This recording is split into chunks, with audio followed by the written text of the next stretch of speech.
Aí, Êxodo 1, verso 8.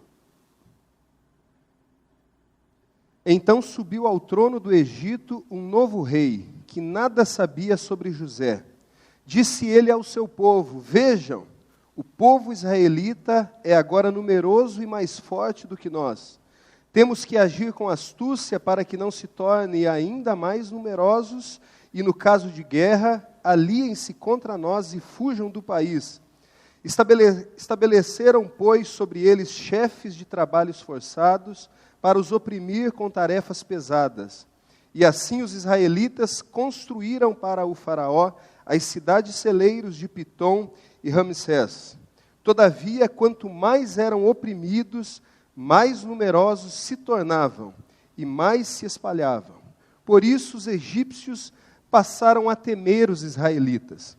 Agora pula lá para o versículo 22. Por isso o faraó ordenou a todo o seu povo: lancem ao Nilo todo menino recém-nascido, mas deixem viver as meninas. Agora o capítulo 2, verso 1. Êxodo 2, 1.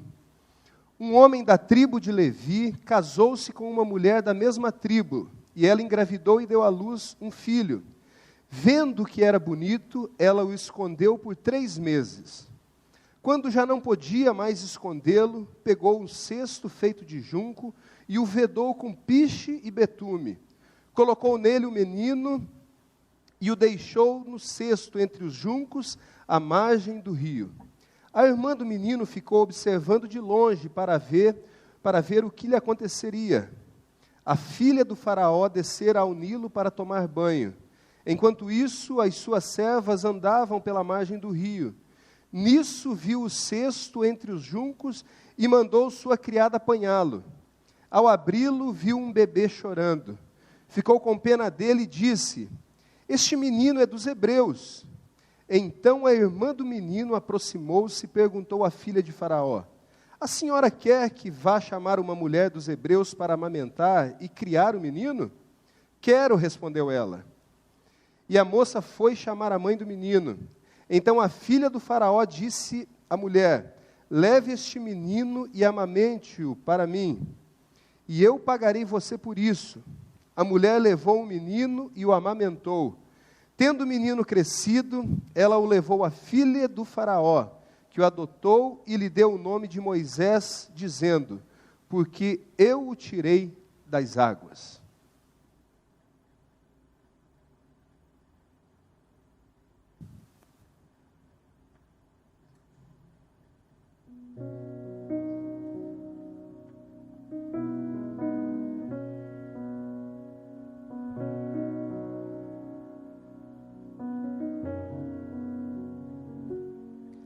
Caminhar contigo, falar contigo, ouvir tua voz,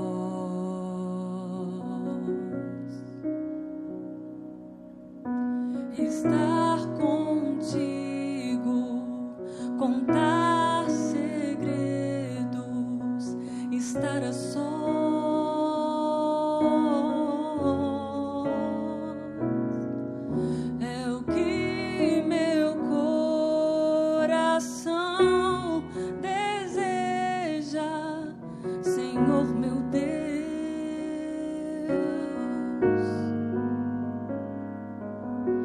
Pois em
me santificar.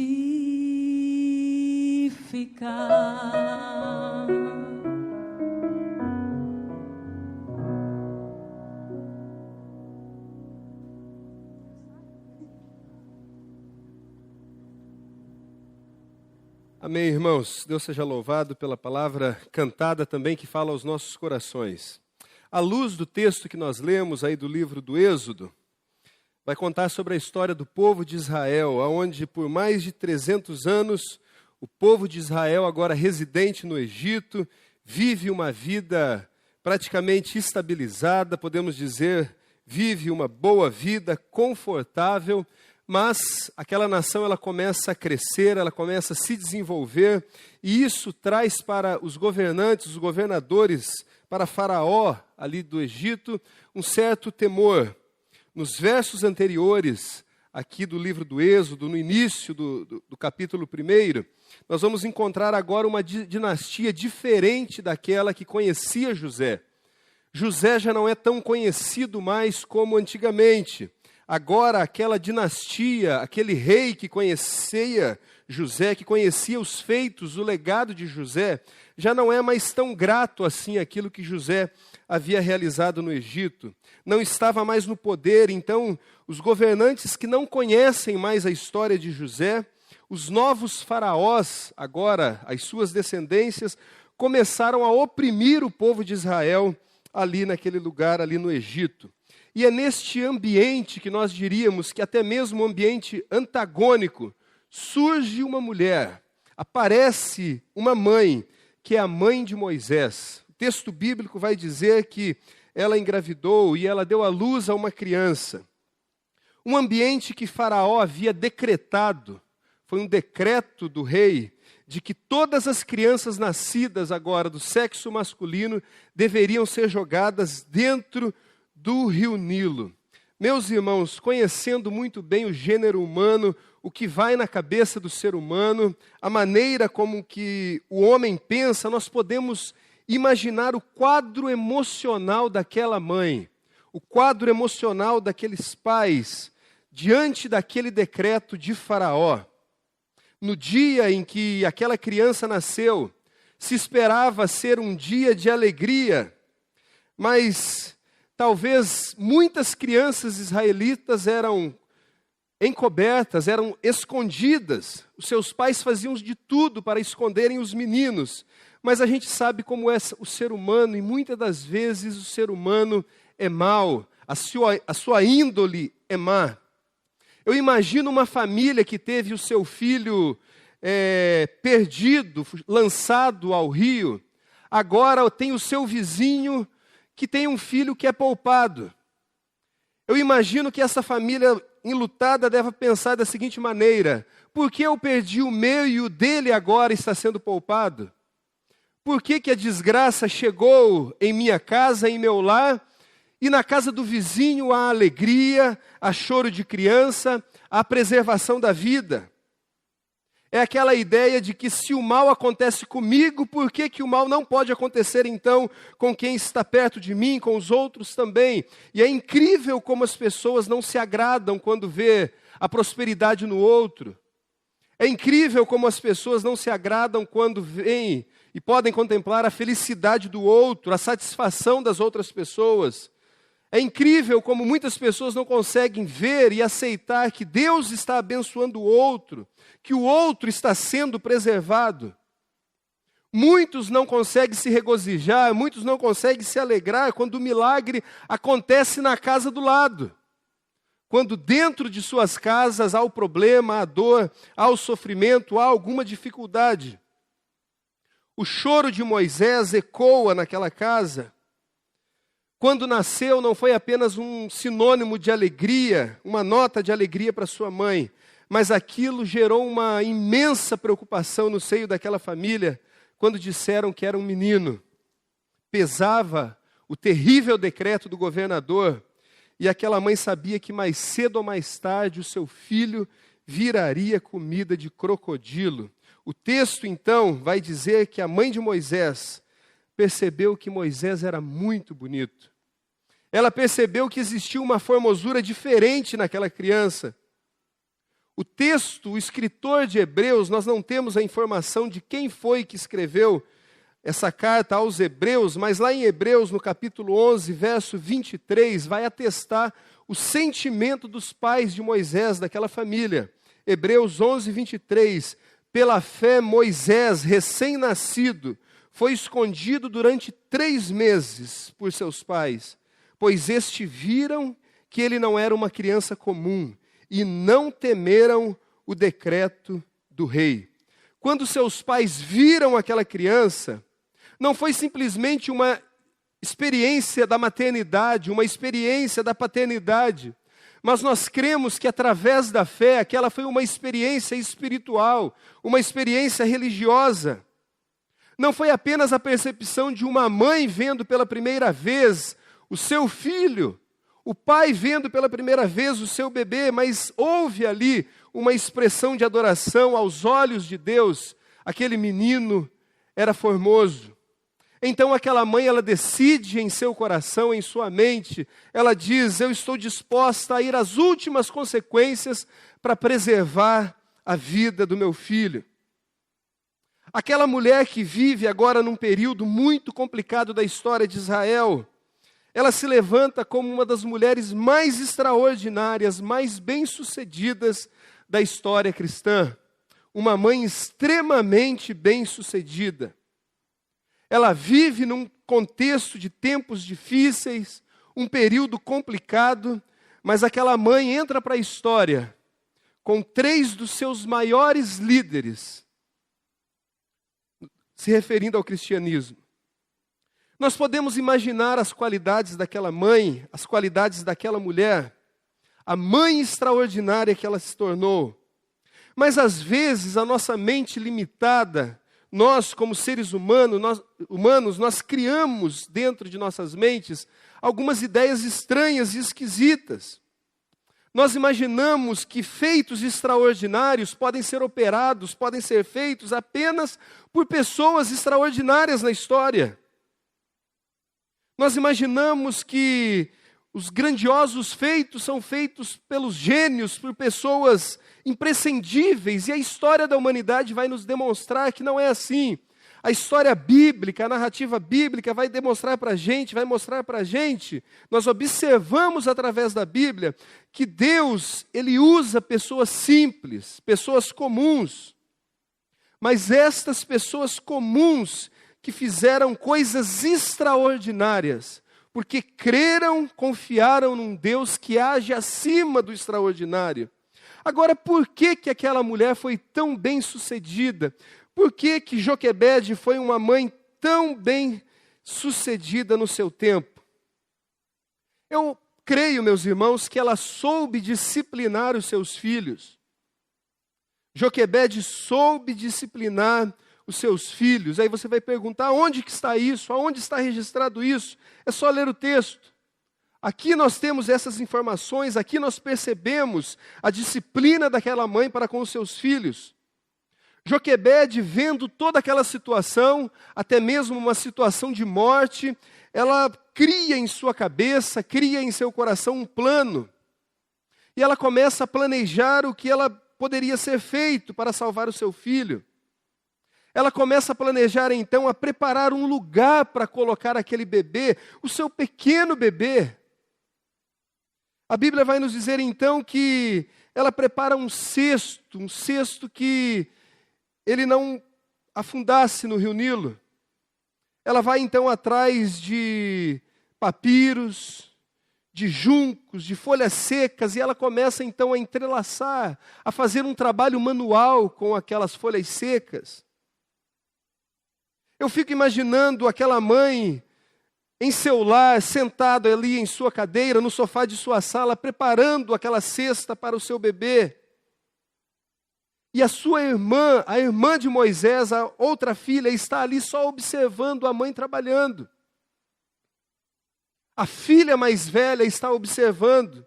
A gente vê que aquela garota ainda pequena, a irmã de Moisés, mas ela começa a observar a sua mãe, e a sua mãe vai trabalhando no cesto, mas também vai ensinando a sua filha menor. Olha, filha, nós temos uma grande tarefa, nós temos uma missão a ser executada. Aquela mãe começa a treinar então a sua filha. Ela começa a disciplinar aquela sua filha. Disciplina, meus irmãos, não significa, e muitas pessoas acreditam que disciplina sempre significa vara. Muitos acreditam nisso. Muitos batem, mas nunca disciplinam. A vara não significa. Nós, como pais, eu me coloco também dentro dessa situação. Pastor Celso vai experimentar daqui a pouco. Já está experimentando, né, Pastor Celso? Um pouquinho da paternidade. Soninha também. Nós, como pais, nós temos uma facilidade muito grande, muitas das vezes, no momento de disciplinar os nossos filhos, de chegarmos até mesmo num destempero emocional, de acordo com a situação. E, consequentemente, isso traz e reflete situações até mesmo desastrosas para o nosso filho. Eu me lembro muito bem de uma história de um menino, e o sonho dele era sair para pescar com seu pai. E certo dia o pai falou assim: olha, meu filho, nós vamos sair e nós vamos passar esse sábado todo pescando. Vamos pescar. E o menino fica muito feliz com aquilo, acorda cedinho no sábado, a mãe prepara o menino, arruma o seu cabelinho, a sua roupa, deixa ele todo engomadinho, e agora ele está muito feliz. Eu vou pescar com o meu pai. E lá vão eles para o rio. Passam boa parte do dia pescando, no final da tarde eles chegam em casa. Quando o filho entra dentro de casa, a mãe leva um susto. Um hematoma enorme na testa do menino. O que é isso, meu filho? Não, mamãe, fica tranquila, foi só um mosquito. Espera aí, mas o mosquito te picou e fez isso? Não, mamãe, ele não chegou a me picar. O papai, com o remo, matou ele antes. Sabe aquela ideia que nós temos de querer proteger os nossos filhos, mas muitas das vezes nós não conseguimos medir a nossa força. Nós não temos noção aonde a nossa força pode chegar. Não força física, mas a nossa força de palavras, de atitudes.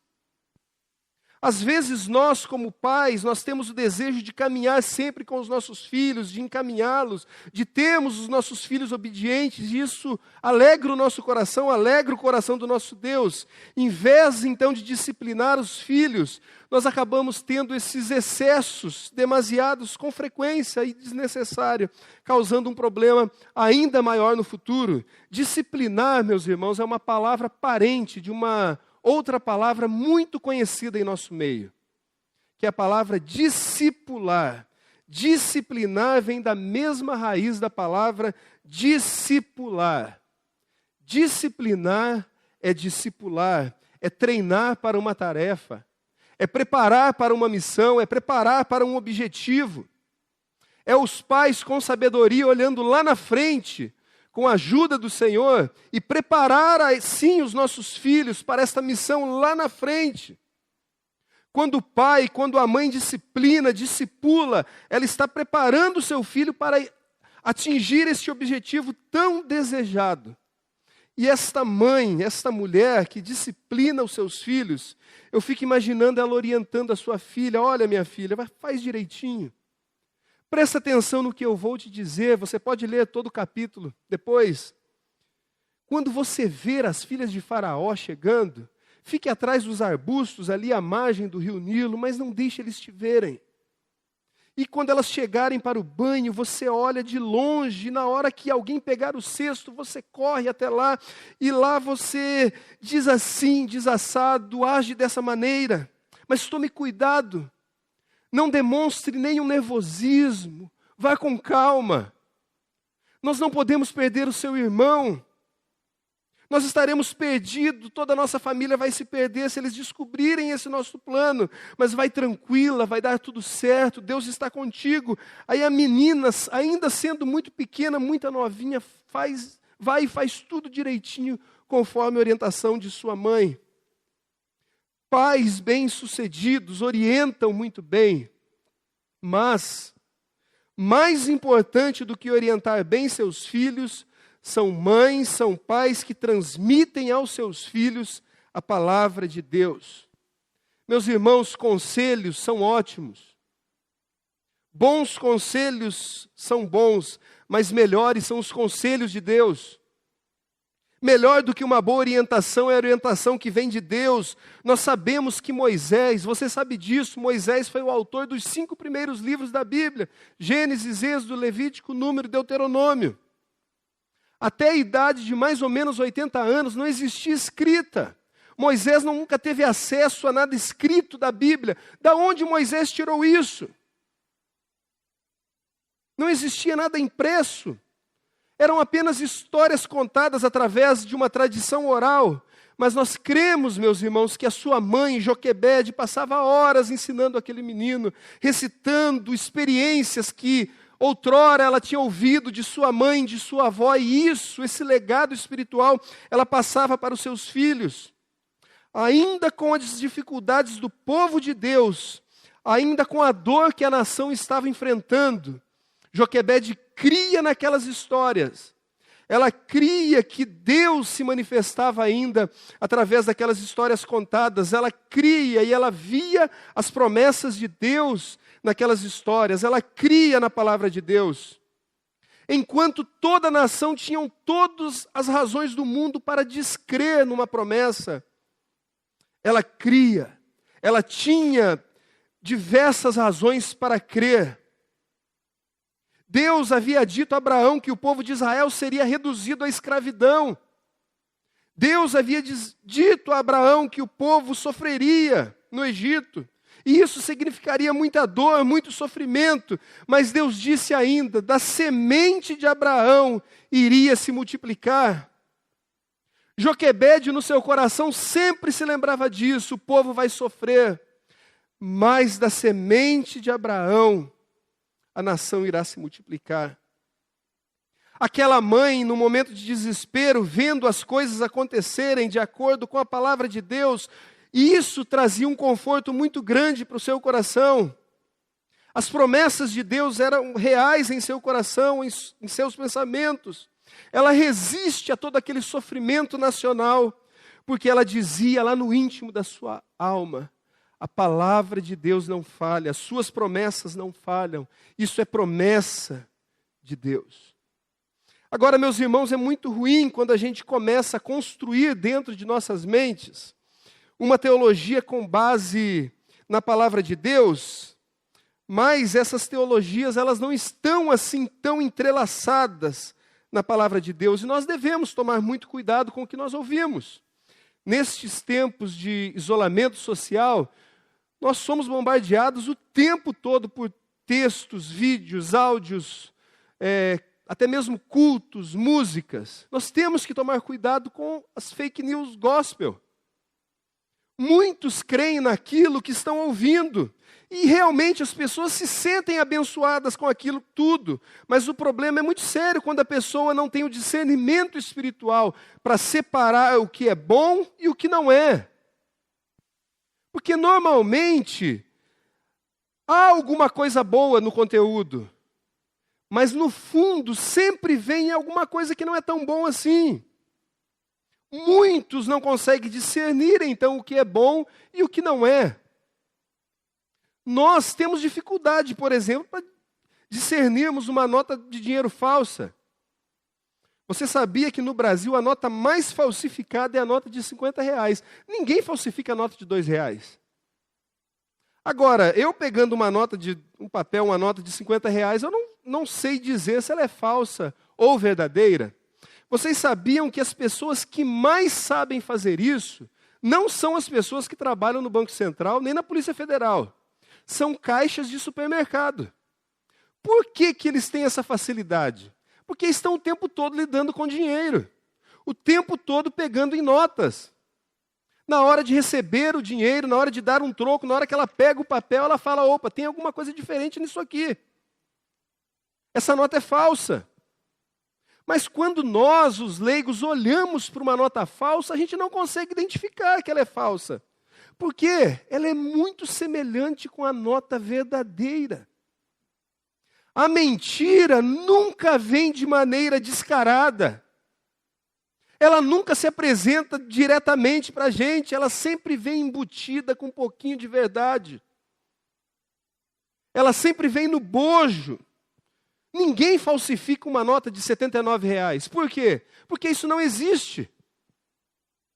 Então as heresias, elas aparecem assim, sempre com um monte de coisas verdadeiras à sua volta. As pessoas recebem e vão recebendo isso e acabam engolindo, às vezes, muitas coisas que não são verdadeiras. Joquebede, a mãe de Moisés, certamente estava sendo bombardeada com notícias de todos os lados.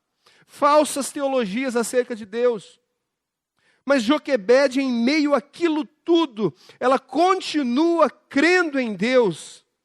Ela continua crendo naquilo que ela ouvira dos seus antepassados.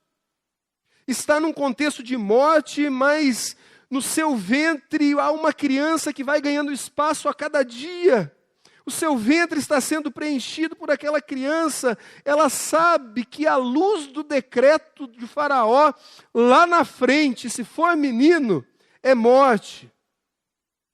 Mas ainda assim essa mulher, ela diz assim: eu permanecerei crendo, porque a promessa de Deus, Deus falou e a promessa ecoa, vão ser reduzidos à escravidão, mas se multiplicarão e serão libertos.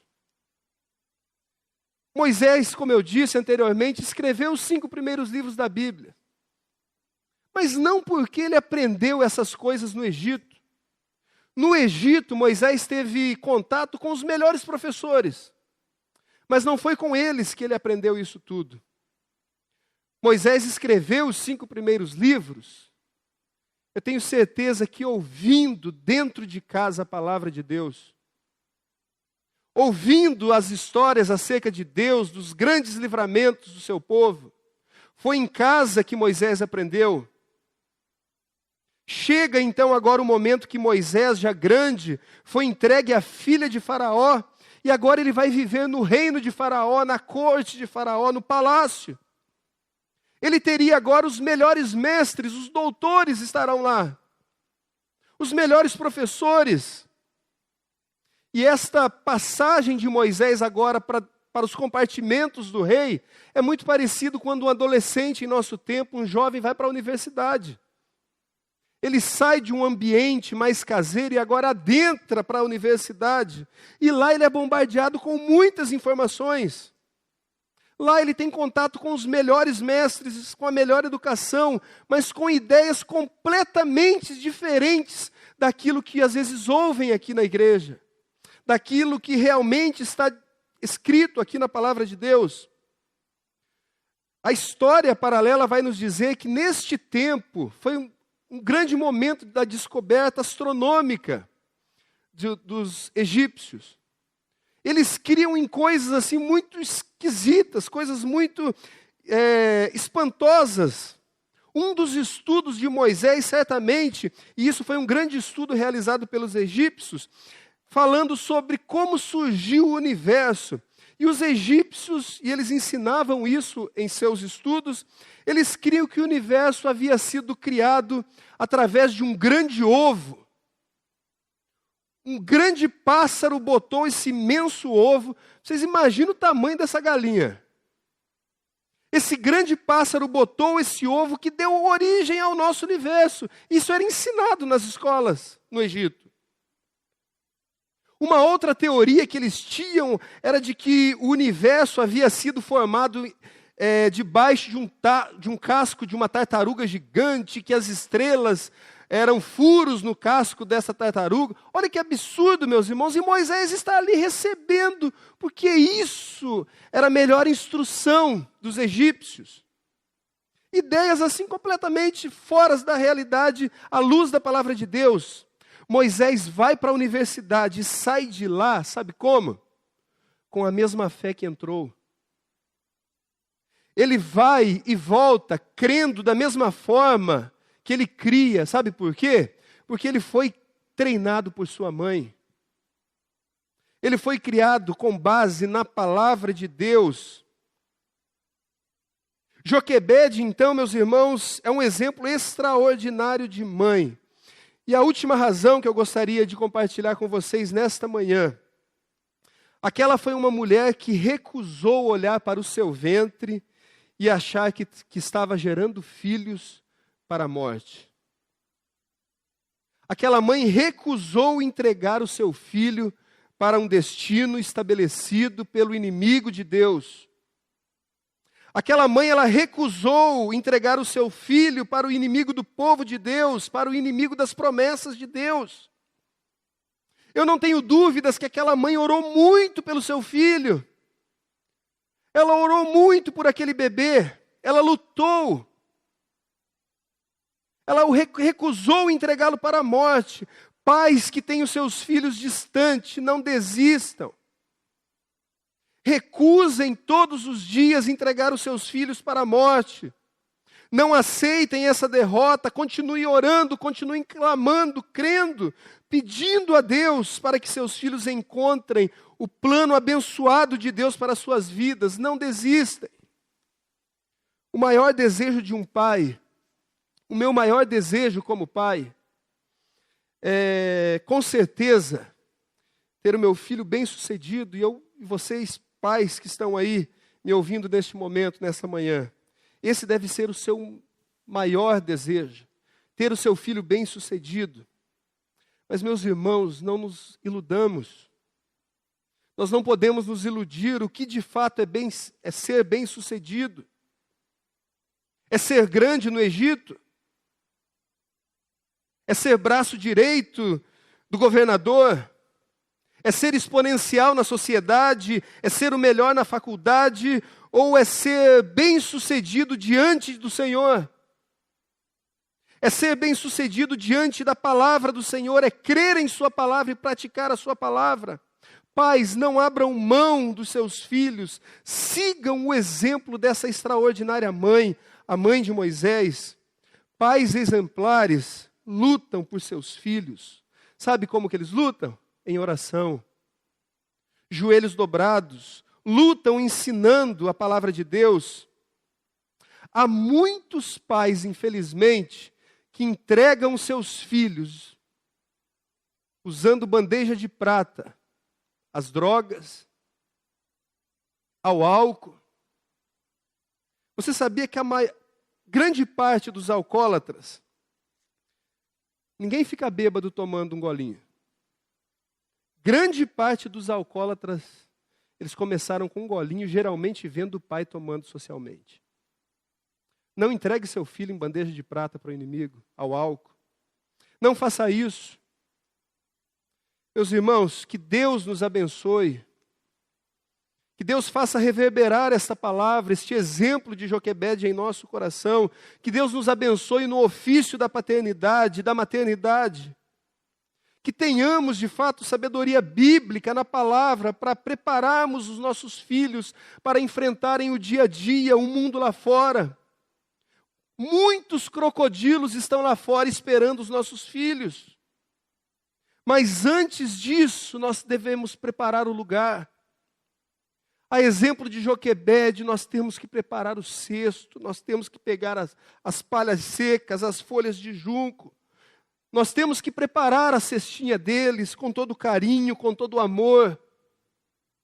Passar o piche do lado de dentro, por fora o betume para a água não entrar. Colocar um pano com todo carinho, cheiroso, pois ali ele será repousado. Nós precisamos preparar com carinho os nossos filhos para o mundo. Trabalhe no sentido de quando seu filho começar a trilhar no mundo lá fora, ele não venha submergir na destruição do inimigo. Que Deus nos abençoe, que Deus te abençoe. Amém.